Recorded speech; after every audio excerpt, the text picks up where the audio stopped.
Anti narcotics force Pakistan نے 25 سے 31 مارچ کے دوران 60 کارروائیوں میں 3,319 کلو منشیات برآمد کر لی۔ کارروائیوں میں 2 خواتین اور ایک غیر ملکی باشندے سمیت 51 ملزمان کو گرفتار کیا اور 20 گاڑیاں بھی قبضے میں لیں۔ بلوچستان نے 11 کارروائیوں کے دوران 2,389 کلو منشیات برآمد کرکے 6 ملزمان کو گرفتار کیا اور 3 گاڑیاں بھی قبضے میں لیں۔ راولپنڈی نے 17 کارروائیوں کے دوران 609 کلو منشیات برآمد کرکے 2 خواتین سمیت 13 ملزمان کو گرفتار کیا اور 7 گاڑیاں بھی قبضے میں لیں۔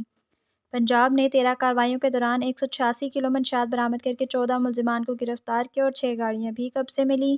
سندھ نے 7 کارروائیوں کے دوران 118 کلو منشیات برآمد کرکے ایک غیر ملکی باشندے سمیت 8 ملزمان کو گرفتار کیا اور 2 گاڑیاں بھی قبضے میں لیں۔ خیبر پختونخوا نے 12 کارروائیوں کے دوران 17 کلو منشیات برآمد کرکے 10 ملزمان کو گرفتار کیا اور 2 گاڑیاں بھی قبضے میں لیں۔ تمام مقدمات انسداد منشیات ایکٹ کے تحت متعلقہ تھانوں میں درج کرکے مزید تحقیقات کا آغاز کر دیا گیا ہے۔